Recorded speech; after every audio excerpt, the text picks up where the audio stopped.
Hi guys, welcome back to Likhita Vakilgowda YouTube channel. ಎಲ್ಲರೂ ಹೇಗಿದ್ದೀರಾ? ನಾನು ಆರಾಮಾಗಿದ್ದೀನಿ ಅಂತ ಹೇಳ್ತಾ ಇವತ್ತಿನ ವ್ಲಾಗ್ನ ಸ್ಟಾರ್ಟ್ ಮಾಡ್ತಾ ಇದ್ದೀನಿ. ಇದು ಜಸ್ಟ್ ನಾರ್ಮಲ್ ಡೈಲಿ ವ್ಲಾಗ್ ಆಗಿರುತ್ತೆ. ಸೊ ಬೆಳಗ್ಗೆ ಇದ್ದಾಗ 7:30 ಆಗಿತ್ತು. ಇಲ್ಲ, ಅವತ್ತು ಬೇಗ ಇದ್ದಿದ್ದೆ. ಅವತ್ತು ಒಂದು ಇಂಪಾರ್ಟೆಂಟ್ ಡೇ ಇತ್ತು. ಸೊ ಹಾಗಾಗಿ ಅವತ್ತು 9 o'clock ಅಷ್ಟೊತ್ತಿಗೆ ನಾವು ಒಂದು ಕೆಲಸ ಮಾಡಬೇಕು ಅಂತ ಅಂದ್ಕೊಂಡಿದ್ವಿ. ಅದಕ್ಕೋಸ್ಕರ ಬೇಗ ಇದ್ದಿದ್ದೆ. ಜೀರಿಗೆ ಮತ್ತು ಮೆಂತ್ಯನ ನೆನೆಸಿಟ್ಬಿಟ್ಟು ಅದನ್ನು ಸ್ವಲ್ಪ ಉಗುರು ಬೆಚ್ಚಗೆ ಬಿಸಿ ಮಾಡಿಕೊಂಡು ಕುಡಿಯೋ ಹ್ಯಾಬಿಟ್ ಮಾಡ್ಕೊಂಡಿದ್ದೀನಿ ಇವಾಗ. ಬೆನಿಫಿಟ್ಸ್ ಕೂಡ ತುಂಬ ಚೆನ್ನಾಗಿದೆ. ಮೆಂತ್ಯ ಹೇರ್ ಗ್ರೋತಿಗೆ ಕೂಡ ಹೆಲ್ಪ್ ಆಗುತ್ತೆ. ಜೀರಿಗೆ ಡಿಟಾಕ್ಸ್ ಥರ ಕೂಡ ಆಗುತ್ತೆ. ಎವ್ರಿ ಡೇ ಕುಡಿಬೇಡಿ ಕಂಟಿನ್ಯೂಸ್ ಆಗಿ. ಒನ್ ಡೇ ಜೀರಾ ಮತ್ತು ಮೆಂತ್ಯ ವಾಟರ್, ಲೆಮನ್ ವಾಟರ್ ಮತ್ತು ABC juice, chia seed water ಆ ಥರ ಏನಾದರೂ ಚೇಂಜಸ್ ಮಾಡ್ಕೊಂಡು ನೀವು ಕುಡಿಬೋದು. ನನಗೆ ಇದು ಹೊಸ ಹ್ಯಾಬಿಟ್ ಮಾಡ್ಕೊಂಡಿದ್ದೀನಿ. ಆ್ಯಂಡ್ ನಾನು ಎದ್ದೇಳೋಷ್ಟರಲ್ಲಿ ಆಲ್ರೆಡಿ ನಮ್ಮಮ್ಮ ಬಾಗಿಲೆಲ್ಲ ತೊಳೆದು ರಂಗೋಲಿ ಎಲ್ಲ ಹಾಕಿದರು. ಆ್ಯಂಡ್ ನಾನು ಲಾಸ್ಟ್ ವ್ಲಾಗಲ್ಲಿ ಹೇಳಿದ್ದೆ ಅಲ್ವಾ, ನನಗೆ ಮೀನೆಲ್ಲ ಸಿಕ್ಕಿಲ್ಲ ವಿಡಿಯೋದಲ್ಲಿ ಅಂತ. ಇವತ್ತು ಎಲ್ಲ ಎಷ್ಟೊಂದು ಮೀನು ಓಡಾಡ್ತಾಯಿತ್ತು, ಹಾಗಾಗಿ ಕ್ಯಾಪ್ಚರ್ ಮಾಡಿಕೊಂಡೆ. ಅದನ್ನು ಕೂಡ ನೋಡಿ ಎಷ್ಟೊಂದು ಮರಿಯಾಗಿದೆ. ಹಾಕಿದ ಮೂರೋ ನಾಲ್ಕೋ ದೊಡ್ಡದು ಮೀನು. ಬಟ್ ಇವಾಗ ಎಷ್ಟೊಂದು ಅದ್ರ ಬಕೆಟ್ ತುಂಬ ಫುಲ್ಲು ಮರಿಗಳಾಗಿದ್ದಾವೆ. ಆ್ಯಂಡ್ ಬಂದು ಪಟ ಅಂತ ಕಸ ಎಲ್ಲ ಗುಡಿಸಿ ಮನೆಯೆಲ್ಲ ಒರೆಸ್ಬಿಟ್ಟು ಫ್ರೆಶ್ ಅಪ್ ಆಗಬೇಕಿತ್ತು ಅಂತ ಹೇಳಿ ಫ್ರೆಶ್ ಅಪ್ ಆಗೋಕ್ಕೆ ಅಂತ ಹೋದೆ ನಾನು. ಸೊ ಸ್ನಾನ ಮಾಡ್ಕೊಂಡು ಬಂದೆ ಇವಾಗಷ್ಟೇ. ರೆಡಿನೂ ಆಗಿದ್ದಾಯಿತು. ಪೂಜೆ ಮಾಡಬೇಕು. ಆ್ಯಂಡ್ ಇವತ್ತು ಗುರು ಪುರುಷೋ ವ್ರತ ಸಮಥಿಂಗ್ ಏನೋ ಇದೆ. I can't pronouns it. ನನಗೆ ಅದು ಪ್ರನೌನ್ಸ್ ಮಾಡೋಕ್ಕೆ ಬರ್ತಾಯಿಲ್ಲ. ಸೊ ಇವತ್ತು ಒಳ್ಳೆ ದಿವಸ ಅಂತ ಹೇಳಿ ಯೂಟ್ಯೂಬಲ್ಲಿ, ಇನ್ಸ್ಟಾಗ್ರಾಮಲ್ಲಿ ಯಾವಾಗ ಓಪನ್ ಮಾಡಿದ್ರು ಬರ್ತಾಯಿತ್ತು. ಸೊ ನಾವು ಮನೇಲಿ ಪೂಜೆ ಎಲ್ಲ ಮಾಡಿ I need to go out for. ಇವತ್ತು ಗುರುವಾರದ ಆಗಿದ್ದರಿಂದ ಗುರು ಪುಷ್ಯಾಮೃತ ಯೋಗ ಅಂತ ಏನೋ ಇತ್ತು. ಅರೌಂಡ್ 6 to 11:32ವರೆಗೂ ಟೈಮ್ ಚೆನ್ನಾಗಿದೆ, ಒಳ್ಳೆಯದು ಅಂತೆಲ್ಲ ಹೇಳ್ತಾ ಇದ್ದಿದ್ದರಿಂದ ನಾವು ಬೇಗ ಪೂಜೆ ಎಲ್ಲ ಮುಗಿಸಿ ಒಂದು ಇಂಪಾರ್ಟೆಂಟ್ ಥಿಂಗ್ ಅಂತ ಹೇಳಿದ್ನಲ್ವ, ಅದಕ್ಕೆ ನಾವು ಹೋಗಲೇಬೇಕಿತ್ತು. ಸೊ ಹಂಗಾಗಿ 9 o'clock ಅಷ್ಟರಲ್ಲಿ ನಾವು ಅಲ್ಲಿರಬೇಕು ಅಂತ ಅಂದ್ಕೊಂಡಿದ್ವಿ. ಪೂಜೆನೂ ಆಯಿತು, ಇನ್ನೊಂದು ಕೆಲಸನೂ ಆಯಿತು. ಅದ್ರ ವ್ಲಾಗ್ ಸ್ವಲ್ಪ ಲೇಟಾಗಿ ಬರುತ್ತೆ. ಆ್ಯಂಡ್ ಇವಾಗ ದೇವಸ್ಥಾನಕ್ಕೆ ಹೋಗ್ತಾ ಇದ್ದೀವಿ. ಅಲ್ಲಿಂದ ಬಂದಮೇಲೆ ಬ್ಲಾಗ್ನ ಕಂಟಿನ್ಯೂ ಮಾಡ್ತೀನಿ. ಆ್ಯಂಡ್ ಬ್ಯಾಂಕ್ ಹತ್ರ ಸ್ವಲ್ಪ ಕೆಲಸ ಇತ್ತು ಅಂತ ಹೋದ್ವಿ. ಥ್ಯಾಂಕ್ ಗಾಡ್ ಅವತ್ತು ಸ್ವಲ್ಪ ಡಿಲೇ ಆಗಿಲ್ಲ. ಮಂಡೇ ಮತ್ತು ಟ್ಯೂಸ್ಡೇ ಹೋಗ್ಬಿಡ್ತು ಅಂತಂದರೆ ಎಷ್ಟೊತ್ತಾದ್ರೂ ಬ್ಯಾಂಕ್ ಕೆಲಸ ಮುಗಿಯೋದೇ ಇಲ್ಲ. ಅವತ್ತು ಫುಲ್ ಖಾಲಿ ಕೂಡ ಇತ್ತು. ಹಾಗಾಗಿ ಬೇಗ ಬ್ಯಾಂಕ್ ಕೆಲಸ ಮುಗಿಸ್ಕೊಂಡು ಅದಾದಮೇಲೆ ನಾವು ರಾಘವೇಂದ್ರ ಮಠಕ್ಕೆ ಹೋದ್ವಿ. ಇದು ಲಕ್ಷ್ಮೀಪುರ ರೋಡಲ್ಲಿರೋದು. ನನಗೆ ಎಕ್ಸಾಕ್ಟ್ ಪ್ಲೇಸ್ ಗೊತ್ತಿಲ್ಲ. ಆ್ಯಂಡ್ ಅವತ್ತು ಗುರು ಪುಷ್ಯಾಮೃತ ಯೋಗ ಇದ್ದಿದ್ದರಿಂದ ಸಿಕ್ಕಾಬಟ್ಟೆ ರಶ್ ಇತ್ತು. ನಾವು ದೀಪ ಎಲ್ಲ ಹಚ್ಚಕ್ಕೆ ಆಗಲಿಲ್ಲ. ಸುಮ್ಮನೆ ಹೋಗ್ಬಿಟ್ಟು ದೇವ್ರ ದರ್ಶನ ಮಾಡಿಕೊಂಡು ದೇವಸ್ಥಾನದಲ್ಲಿ ಸುಮಾರು ಹೊತ್ತು ಕೂತಿದ್ದು ಬಂದ್ವಿ. ಬಿಕಾಸ್ ಒಂದು ಕಾಮ್ನೆಸ್ ಅನಿಸುತ್ತೆ ದೇವಸ್ಥಾನದಲ್ಲಿ. ಸುಮಾರು ಹೊತ್ತು ಕೂತಾಗ ಪೀಸ್ ಅನಿಸುತ್ತೆ. ಏನೇ ಟೆನ್ಷನ್ ಇದ್ರೂ ಎಲ್ಲನೂ ಸರಿ ಹೋಗುತ್ತೆ ಅನ್ನೋ ಥರ ಫೀಲ್ ಆಗ್ತಾ ಇರುತ್ತೆ.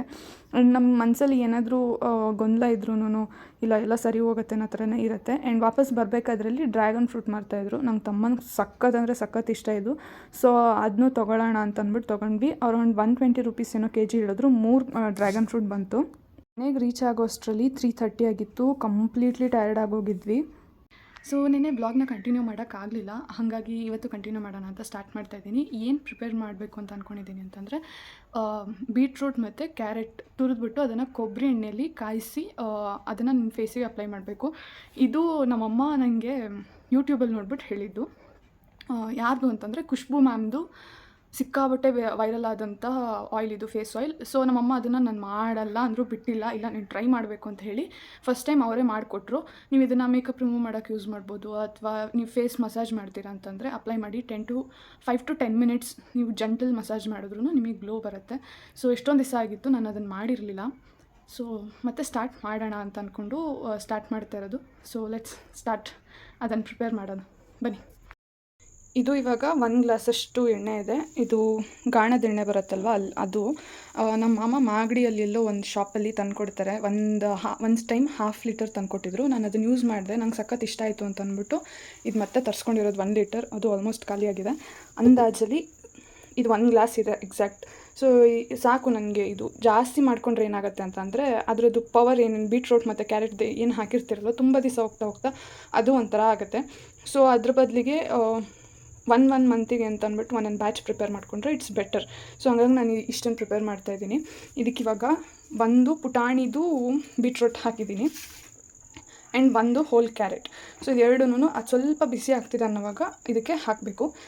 ನಾನು ಇವಾಗಲೇ ಹಾಕ್ತಾಯಿದ್ದೀನಿ ಇದನ್ನೆಲ್ಲ, ಯಾಕೆಂತಂದರೆ ಎಣ್ಣೆ ಜಾಸ್ತಿ ಬಾಯ್ಲ್ ಆದಮೇಲೆ ಹಾಕಿದ್ರೆ ಎಲ್ಲ ಉಕ್ಕದಂಗೆ ಆಗಿಬಿಡುತ್ತೆ, ಮತ್ತು ಎಣ್ಣೆ ಎಲ್ಲ ವೇಸ್ಟ್ ಆಗುತ್ತೆ. ಅದಕ್ಕೆ ನೋಡಿ ಆಲ್ಮೋಸ್ಟ್ ಸ್ವಲ್ಪ ಕಾದಿದೆ ಎಣ್ಣೆ. ಬೀಟ್ರೋಟ್ ಮತ್ತು ಕ್ಯಾರೆಟ್ ಇದನ್ನು ನೀಟಾಗಿ ಸ್ಪೂನಲ್ಲಿ ಮಿಕ್ಸ್ ಮಾಡಬೇಕು. ಸ್ಮೆಲ್ ಮಾತ್ರ ಸಕ್ಕದಾಗಿ ಬರ್ತಾ ಇರುತ್ತೆ, ಬಿಕಾಸ್ ಬೀಟ್ರೂಟ್ ಮತ್ತು ಕ್ಯಾರೆಟ್ ಕೂಡ ಸ್ಮೆಲ್ ಅದರಲ್ಲಿ ಬಾಯ್ಲ್ ಆಗಬೇಕಾದ್ರೆ, ಮತ್ತು ಕೊಬ್ಬರಿ ಎಣ್ಣೆದು ಅಷ್ಟೇ ಸಕ್ಕತ್ತಾಗಿ ಸ್ಮೆಲ್ ಬರ್ತಾ ಇರುತ್ತೆ. ಫೇಸಿಗೆ ಕೂಡ ಚೆನ್ನಾಗಿ ಇರುತ್ತೆ. ನೀವು ಯಾರು ಟ್ರೈ ಮಾಡಿದ್ರು ಅದನ್ನು ಟ್ರೈ ಮಾಡಿ, ಓಕೆನಾ. ಈಗ ಇದು ನೀಟಾಗಿ ರೋಸ್ಟ್ ಆಗಬೇಕು. ನೀವು ಆನಿಯನ್ ಎಲ್ಲ ರೋಸ್ಟ್ ಮಾಡ್ತಿರಲ್ವ ಅದೇ ಥರ ರೋಸ್ಟ್ ಆಗಬೇಕು. ನಾನು ಲೋ ಫ್ಲೇಮಲ್ಲಿ ಇಟ್ಟು ಇದನ್ನು ಬಾಯ್ಲ್ ಮಾಡ್ತಿರೋದು. ನೀಟಾಗಿ ಫುಲ್ಲು ರೋಸ್ಟ್ ಆದಮೇಲೆ ಆಯಿಲ್ ಕಲರ್ ಲೈಟಾಗಿ ಚೇಂಜ್ ಆಗುತ್ತೆ. ಇವಾಗ ಇದು ನೋಡಿ ಇಲ್ಲಿ ಇದೇ ಥರ ಇನ್ನೂ ಡಾರ್ಕ್ ಕಲರ್ ಆಗುತ್ತೆ. ಆವಾಗ ಪೂರ್ತಿ ಇದ್ರದ್ದೆಲ್ಲ ಏನು ಇಂಗ್ರೀಡಿಯೆಂಟ್ ಇರುತ್ತೋ ಅದೆಲ್ಲ ಕೋಕೋನಟ್ ಆಯಿಲಲ್ಲಿ ಚೆನ್ನಾಗಿ ಬಿಟ್ಕೊಂಡಿರುತ್ತೆ. ಸೊ ಇದು ಬಾಯ್ಲ್ ಆಗಲಿ. If you have oily acne prone skin, don't use. ನಂದು ಕಂಪ್ಲೀಟ್ ಡ್ರೈ ಅಂದರೆ ಡ್ರೈ ಸ್ಕಿನ್. ನಾನೇನೋ ಫೇಸಿಗೆ ಅಪ್ಲೈ ಮಾಡಿಲ್ಲ ಅಂತಂದರೆ ನೋಡೋಂಗಿರಲ್ಲ ನನ್ನ ಫೇಸ್, ಅಷ್ಟು ಡ್ರೈ ಸ್ಕಿನ್ ಇದೆ ನಂದು. ಸೊ ಹಂಗಾಗಿ ನಾನು ಕೋಕೋನಟ್ ಏನೂ ನನಗೆ ರಿಯಾಕ್ಟ್ ಏನೂ ಆಗೋಲ್ಲ. ಕೆಲವರು ಕೋಕೋನಟ್ ಆಯಿಲ್ ಯೂಸ್ ಮಾಡಿದ್ರೆ ಪಿಂಪಲ್ಸ್ ಆಗೋದು, ಬ್ರೇಕ್ಔಟ್ಸ್ ಆಗೋದು ಅದೆಲ್ಲ ಆಗುತ್ತೆ. ಆ್ಯಂಡ್ ಆಯ್ಲಿ ಆ್ಯಕ್ನಿ ಪ್ರೋನ್ ಸ್ಕಿನ್ನವರು ಟ್ರೈ ಮಾಡಿ, ನಿಮ್ಗೆ ಇಷ್ಟ ಆದರೆ ಅಥವಾ ನಿಮ್ಮ ಫೇಸಿಗೇನು ಇಶ್ಯೂ ಆಗಿಲ್ಲ ಅಂತಂದರೆ ದೆನ್ ಯೂಸ್. ಇದನ್ನು ನೀವು ಹಚ್ಚಿಬಿಟ್ಟು 10 to 15 ಮಿನಿಟ್ಸ್ ಮಸಾಜ್ ಮಾಡಿ ಹೋಲ್ ನೈಟ್ ಕೂಡ ಬಿಡ್ಬೋದು. ಬಟ್ ನಾನು ಹಂಗೆ ಮಾಡಲ್ಲ. 10 to 15 ಮಿನಿಟ್ಸ್ ಜೆಂಟಲ್ ಮಸಾಜ್ ಮಾಡಿಬಿಟ್ಟು ಫೇಸ್ ವಾಶ್ ಮಾಡ್ಕೊತೀನಿ. You can use it for removing your makeup. ಅದಾದಮೇಲೆ ಕೂಡ ಯೂಸ್ ಮಾಡ್ಬೋದು, ಚೆನ್ನಾಗಿರುತ್ತೆ. ಆ್ಯಂಡ್ ಬೆನಿಫಿಟ್ಸ್ ಕೂಡ ಚೆನ್ನಾಗಿದೆ. ನಾನು ಅದನ್ನೆಲ್ಲ ಡಿಸ್ಕ್ರಿಪ್ಷನಲ್ಲಿ ಹಾಕಿರ್ತೀನಿ. ಸೊ ಇದು ಲೈಟ್ ಗೋಲ್ಡ್ ಕಲರ್ ಬರುತ್ತೆ ಕೋಕೋನಟ್ ಆಯಿಲ್ಗೆ ಬೀಟ್ರೂಟ್ ಮತ್ತು ಕ್ಯಾರೆಟ್ ಬಾಯ್ಲ್ ಮಾಡಿದ್ರೆ.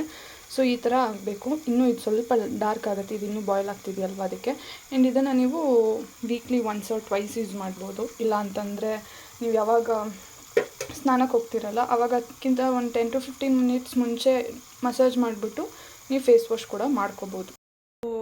ಆಯಿಲ್ ಕಂಪ್ಲೀಟಾಗಿ ರೆಡಿಯಾಗಿದೆ. ಅದು ಕೂಲ್ ಆದಮೇಲೆ ಅದನ್ನು ಗ್ಲಾಸ್ ಕಂಟೈನರ್ಗೆ ನೀವು ಟ್ರಾನ್ಸ್ಫರ್ ಮಾಡ್ಕೊಬೋದು, ಹೇರ್ ಟೈಟ್ ಕಂಟೈನರ್ಗೆ. ನೀವು ಅದನ್ನು ಆರಾಮಾಗಿ 20 to 25 days or 1 month use ಮಾಡ್ಬೋದು. ಫ್ರೆಶ್ ಬ್ಯಾಚ್ ಮಾಡಿಕೊಂಡ್ರೆ ಇನ್ನೂ ಒಳ್ಳೆಯದು. ನನಗೆ ಫೇಸಿಗೆ ಯೂಸ್ ಮಾಡೋದಕ್ಕಿಂತ ನನಗೆ ಹೇರ್ಸಿಗೆ ಯೂಸ್ ಮಾಡೋದು ತುಂಬ ಇಷ್ಟ, ಬಿಕಾಸ್ ನಂದು ಸಾಫ್ಟ್ ಆ್ಯಂಡ್ ಸ್ಟ್ರೈಟ್ ಹೇರ್ ಇರೋದು. ಅದನ್ನು ಅಪ್ಲೈ ಮಾಡಿ ಬೀಟ್ರೂಟ್ ಮತ್ತು ಕ್ಯಾರೆಟ್ ಮಿಕ್ಸ್ ಮಾಡಿರೋ ಆಯಿಲ್ನ ಅಪ್ಲೈ ಮಾಡಿದ್ರೆ ಇನ್ನೂ ಸಾಫ್ಟ್ ಅನಿಸುತ್ತೆ ಆ್ಯಂಡ್ ಶೈನಿ ಕೂಡ ಅನಿಸುತ್ತೆ ನನಗೆ ಹೇರ್ಗೆ ಯೂಸ್ ಮಾಡೋದು. ಸೊ ಹಂಗಾಗಿ ನಾನು ಹೇರ್ಸಿಗೆ ಕೂಡ ಅಪ್ಲೈ ಮಾಡ್ತಿರ್ತೀನಿ, ಫೇಸಿಗೆ ಕೂಡ ಅಪ್ಲೈ ಮಾಡ್ತೀನಿ. ಡಿಪೆಂಡ್ಸ್, ನಿಮ್ಮ ಕಂಫರ್ಟ್ನ ನೋಡಿಕೊಂಡು ಯೂಸ್ ಮಾಡಿ. ಸೊ ಇದಾಗಿತ್ತು ಇವತ್ತಿನ ವ್ಲಾಗ್ ಅಂತ ಹೇಳ್ತಾ ಮತ್ತೊಂದು ವಿಡಿಯೋದೊಂದಿಗೆ ಸಿಗ್ತೀನಿ. ಅಲ್ಲಿವರೆಗೂ thank you for watching. See you all in the next vlog. Bye.